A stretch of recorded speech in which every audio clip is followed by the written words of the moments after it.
Yo, what's up mga kaibigan? Halina tayo magkwentuhan. Opisyal ng miyembro ulit ng ating Gilas Pilipinas, si Kai Sotto matapos ang mahigit isang taon na pahinga sa paglalaro para sa ating pambansang koponan. Ganun pa man, kasama din nga ng magandang balita na ito ang hindi kagandahan na balita. At yan nga ang pagiging out ni Justin Brownlee sa Window 4 ng FIBA Asia. Sa ngayon nga ay nananatiling nasa San Diego, California, USA si Brownlee at nagpapagaling sa kanyang mga injuries. Pahayag ni Coach Tim Cone ay ayon mismo kay Justin Brownlee ay sa palagay niya ay hindi siya healthy enough upang makatulong pa siya sa team. May mga iniinda pa nga daw itong mga injury at ayaw niyang ipilit ang paglalaro dahil sa palagay niya ay magiging liability o pabigat lamang siya sa ating Gilas Pilipinas.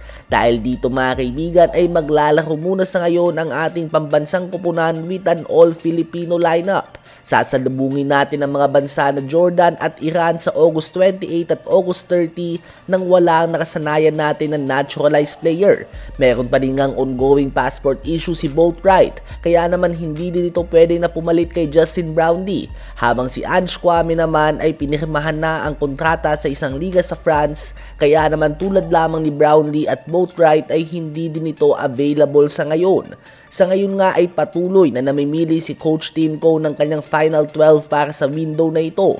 Nasa pool nga sila Scottie Thompson, RJ Abarrientos, Juan Gomez de Liano, Chris Newsome, CJ Perez, Dwight Ramos, Roger Pugoy, Calvin Oftana, Kevin Cambao, Carl Tamayo, Troy Rosario, Justin Baltasar, AJ Edu, Kai Sotto, Junmar Fardo, Gio Chu, QMB at Mike Phillips. Si QMB mga kaibigan ay out na talaga habang posible naman na makatang tulad nila Roger Pugoy, si Balti o kung sino pa man. Subalit dahil sa sitwasyon ngayon na nawalan tayo ng wing player and score first player kay Justin Brownlee, posibleng sa guard o kaya naman sa big man magbawas ng player si Coach Tim Cone. Ganun pa man, minsan nga ay talagang mahilig din gumamit ng small ball lineup si Coach Tim. Kaya naman hindi na nakakagulat kung kunin niya lahat sila CJ Perez, RJ Abarrientos, Chris Newsome, Juan Gomez de Liano, Dwight Ramos, Pugoy o kung sino pa man na guard. At hindi din nga malabo na bigyan niya ng pagkakataon na gagamit siya ng 3 guard lineup. Isa pang tanong ay sino ba ang iikutan ng opensa ngayong wala si Justin Brownlee?